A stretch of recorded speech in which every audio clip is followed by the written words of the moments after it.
नमस्कार। लोकसभा चुनाव के बाद अगर बात कर ले तो बहुत कम समय बचा है। हरियाणा में विधानसभा चुनाव की बात कर लें तो सियासी बाजार काफ़ी गर्म है। वहीं अगर कुछ पार्टियों की बातचीत करें तो पार्टियां अपने अपने तरीके से प्रचार प्रसार भी कर रही हैं और कयास लगाए जा रहे हैं। हालांकि सभी पार्टियों का एक जैसा हाल है, कोई किसी पार्टी को छोड़कर किसी पार्टी में जा रहा है तो कोई किसी पार्टी को छोड़कर किसी पार्टी में जा रहा है। सभी अपने अपने राजनीतिक वर्चस्व की लड़ाई लड़ रहे हैं और आज हमारे साथ मौजूद है महेंद्रगढ़ से वरिष्ठ अधिवक्ता भी हैं और अगर बातचीत कर ले तो समाज सेवा के मुद्दे हैं उन पर भी लगातार सक्रिय रहते हैं और पेशे से अधिवक्ता हैं जिमी चौधरी जी, जो कि जेजेपी पार्टी के लीगल सेल के प्रदेश उपाध्यक्ष भी हैं। बातचीत करते हैं, जानते हैं कि किस तरह से देखते हैं वर्तमान राजनीतिक परिस्थितियों को और जेजेपी पार्टी के अस्तित्व को किस तरह से देखते हैं। चौधरी साहब नमस्कार। नमस्कार। देखिए, जिस तरह से देख लें पिछले कुछ समय से लेकर अब तक अगर ऑब्जर्व कर लें आप ही की पार्टी को, तो पार्टी कुछ सबसे कड़ा सवाल सबसे पहले रहेगा, कुछ खास नहीं कर पाई। इसके बारे में क्या कमियां रही होंगी, क्या वजह रही? साथियों, सबसे पहले तो हम आपके चैनल का और आपका स्वागत करते हैं। उसके बाद आपको बताना चाहेंगे कि दुष्यंत 2019 में सरकार में शामिल हुए थे। गठबंधन की सरकार थी, हमारे पास सिर्फ 10 विधायक थे। उसके बाद भी हमने काफ़ी नए कानून, कई नई चीज़ों को लेकर जनता की सेवा की है। हमने महिला आरक्षण का मुद्दा हो या बेरोजगारी के हिसाब से हरियाणा का 75% आरक्षण हो या पंचायतों के अंदर लोगों की उम्मीदवारी हो, हर जगह हमने लोगों की पैरवी की। हमने किसानों की फसल का मुआवजे का हो जो तो उनके सीधे खाते में उनके पैसा जाने का मुद्दा हो, हमने हर मुद्दे के ऊपर दुष्यंत चौटाला ने व हमारी पार्टी ने मजबूती से कार्य किया है।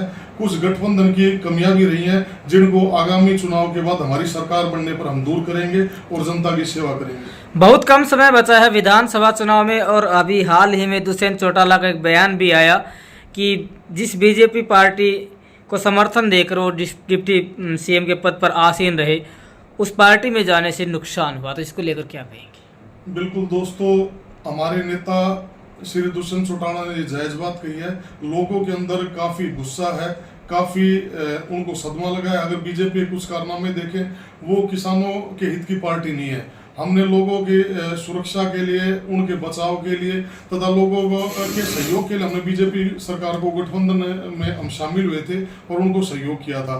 मगर देखते हैं तो लोगों में काफी नाराजगी है, चाहे किसान आंदोलन का मुद्दा हो, चाहे आज के दिन हमारे जैसे पेपर लीक का मामला चल रहे हैं, जितने मामले चल रहे हैं, हर चीज में सरकार बीजेपी की विफल हुई है।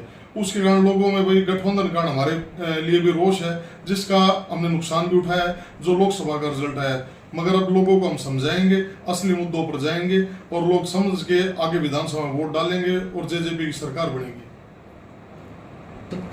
अच्छा, विधानसभा चुनाव बहुत कम समय में होने वाले हैं, तो क्या कुछ जो महेंद्रगढ़ का है, विशेषकर बात कर लें, आज महेंद्रगढ़ विधानसभा में हम मौजूद हैं, तो महेंद्रगढ़ विधानसभा से अब की बार पार्टी किसको उम्मीदवार बना सकती है? क्योंकि एक चेहरा है विष्णु डाबड़, जो कि लगातार देखा जा रहा है कि फिलहाल जेजेपी पार्टी की ओर से चर्चा में है, तो किसको टिकट दे सकती है पार्टी? साथियों, वैसे तो यह मुद्दा शीर्ष नेतृत्व का है। हमारे जो राष्ट्रीय स्तर का मुद्दा है भाई, किसको किस जगह से टिकट मिलेगी और पार्टी जिसे भी टिकट देगी हम तन मन धन से उसके साथ लगेंगे और उसको विजय बनाएंगे। जहाँ तक हम बात करते हैं हमारे साथी, हमारे भाई विष्णु डाबड़ की, वो एक अच्छा आदमी है, एक अच्छा नेता है, हमारा घनिष्ठ मित्र है। अगर सरकार उसको या अन्य जिसको भी टिकट देगी हम उसके साथ रहेंगे और उसको विजयी बनाएंगे। अच्छा, अभी बातचीत कर रहे तो काफ़ी समय से बार एसोसिएशन भी और महेंद्रगढ़ की काफ़ी संस्थाएं भी संघर्ष कर रही हैं एक हक की लड़ाई को लड़ने के लिए, एक हक को प्राप्त करने के लिए, लेकिन हर बार सरकार की निष्ठुरता का, तानाशाही का सामना इस जनता को करना पड़ा है और जो हक अधिकार इस महेंद्रगढ़ की जनता का है वो उसे आज तक नहीं मिल पाया। हम बात कर रहे हैं जिला मुख्यालय की। आजकल फिर से चर्चा जोरों पर है और जब जब चुनाव आते हैं तो तब इस मुद्दे पर राजनीतिक रोटियां भी सेकी जाती है। तो क्या कहेंगे, क्या जिला मुख्यालय महेंद्रगढ़ के डिस्ट्रिक्ट होते हुए क्या नारनौल में स्थापित होना आप सही मानते हैं? और अगर गलत मानते हैं तो क्या कुछ सरकार के लिए आपका संदेश रहेगा? साथियों, मैं बतौर अधिवक्ता, बतौर महेंद्रगढ़ का वासिंदा तथा मेरी जन्मभूमि महेंद्रगढ़ के होने के हिसाब से मैं बताना चाहूँगा कि महेंद्रगढ़ हरियाणा के सब में पुराने जिलों में है। जब हरियाणा में 7 जिले होते थे, जब महेंद्रगढ़ जिला था, उसके ऊपर अगर हम आज देखते हैं कि डिस्ट्रिक्ट हेडक्वार्टर नारनौल का होना, यह काफी दुखद विषय है और इसके ऊपर सरकार को संज्ञान लेना चाहिए। अब जब हम गठबंधन के अंदर, सरकार के अंदर शामिल थे, तब भी हमने हमारे नेता डिप्टी सीएम दुष्यंत चौटाला के संज्ञान में इस मामले को लाया था और उन्होंने काफी पॉजिटिव रुख रखते हुए इस बात को जो सरकार थी, भाई मुख्यमंत्री थे, उनके संज्ञान में लाए थे। और हमारे पार्टी का, हमारे लोकल महेंद्रगढ़ के जो अधिवक्ता थे, उनका एक मंडल भी मुख्यमंत्री से मिला था, उन्होंने आश्वासन दिया था, मगर उनका आश्वासन आज तक पूरा नहीं हुआ है। तो इसके ऊपर महेंद्रगढ़ की जनता जब चाहेगी, इस मुद्दे के ऊपर महेंद्रगढ़ के अधिवक्ता के तौर पर, पार्टी के कार्यकर्ता के तौर पर हम कठोर संघर्ष करेंगे और महेंद्रगढ़ को चाहे से अलग से जिला बनाया जाए, महेंद्रगढ़ नारनौल को अलग अलग, या महेंद्रगढ़ के अंदर हेडक्वार्टर है, हम इसके लिए पूरी कार्रवाई करेंगे, पूरा संघर्ष करेंगे। जब से डिप्टी सीएम दुष्यंत चौटाला ने गठबंधन तोड़ा है बीजेपी पार्टी के साथ, जेजेपी पार्टी की बात कर ले तो ग्राफ काफ़ी डाउन आया है और काफ़ी जो वरिष्ठ नेता हैं वो भी पार्टी छोड़कर जा रहे हैं। तो ऐसे में किस तरह से हमें जो आशा है वो कर सकते हैं कि महेंद्रगढ़ से सीट, अगर इनेलो के समय की बात कर लें तो सिर्फ 2 बार ही नांगल चौधरी से और एक बार एक विधायक पहले रहे हैं। इनेलो के खाते में सिर्फ विधानसभा की 2 सीटें आई हैं और जेजेपी पार्टी की बात कर ले तो जनाधार काफ़ी कम है। साथियों, जब हमने 2019 में पार्टी बनाई थी, हमने कुछ मुद्दे हमारी पार्टी के थे। हमने कहा था कि हम वृद्धावस्था पेंशन को 5,000 करेंगे और सरकार का कार्यकाल पूरा होने जा रहा था। हमने बीजेपी सरकार से और मुख्यमंत्री से बात की भी, आप इस बुढ़ापा जो पेंशन है इसको 5,000 करें, मगर उन्होंने इस चीज के ऊपर रुचि नहीं दिखाई। इस कारण से हमारी पार्टी, हमारे नेताओं ने गठबंधन को तोड़ा है। हमारी जब भी सरकार बनेगी, हम बुढ़ापा पेंशन को 5,000 पूरा करेंगे और अगर जरूरत पड़ी तो और भी बढ़ाएंगे।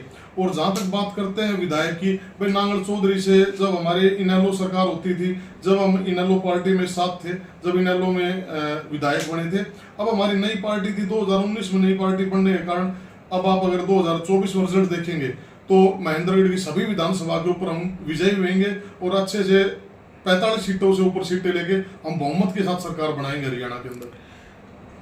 ठीक है जी। अच्छा, वर्तमान जो राजनीतिक परिस्थितियां हैं प्रदेश की, उनको किस तरह से देखते हैं? क्योंकि आप एक तरफ जहां अधिवक्ता हैं, दूसरी तरफ आप पॉलिटिकली कनेक्टेड भी हैं, तो किस तरह से देखते हैं वर्तमान राजनीतिक हालात को? वर्तमान राजनीतिक हालात की बात करें, आज के दिन किसी भी पार्टी का, अगर बीजेपी या कांग्रेस का, अगर हम मुद्दों के ऊपर उनका स्पष्टीकरण देखें तो कहीं भी क्लियर नहीं है। बीजेपी के पास सिर्फ धर्म का मुद्दा है जिसको वो ढाल बना के आगे चल रही है। उन्होंने काफी 400 पार का नारा लगाया था, मगर रिजल्ट आपके सामने है। उन्होंने अयोध्या के ऊपर लोगों को फाड़ने की कोशिश की, वो अयोध्या के अंदर खुद आ रहे हैं। जहां तक कांग्रेस का सवाल है तो हम देख रहे हैं कांग्रेस के लगभग सीनियर नेता थे वो कांग्रेस पार्टी को छोड़ रहे हैं, वहां पर सिर्फ पिता पुत्र की पार्टी बन के रह गई है। आज के दिन हरियाणा के अंदर अगर कोई विकल्प है, सिर्फ दुष्यंत चौटाला जो भावी मुख्यमंत्री हैं, अजय सिंह चौटाला और दुष्यंत चौटाला के नेतृत्व में 2024 की सरकार बनेगी और हरियाणा का चहुमुखी विकास होगा। तो ये हमारे साथ मौजूद रहे जननायक जनता पार्टी के लीगल सेल के प्रदेश उपाध्यक्ष और पेशे से अधिवक्ता जिम्मी चौधरी, जिनसे हमने काफ़ी मुद्दों पर बेबाकी से चर्चा भी की। और अब देखने वाली बात ये होगी कि क्या जो जेजेपी पार्टी है वो फिर से जीवंत हो पाएगी, क्या फिर से पहुंच पाएंगे जेजेपी पार्टी के जो प्रतिनिधि होंगे वो चंडीगढ़ में बैठकर क्या फिर से बना पाएंगे सरकार या बन पाएंगे सरकार का हिस्सा। और वर्तमान राजनीतिक परिस्थितियों और विशेषकर जेजेपी पार्टी की लोकप्रियता को आप किस तरह से देखते हैं, कमेंट सेक्शन में अपना जवाब अवश्य दें।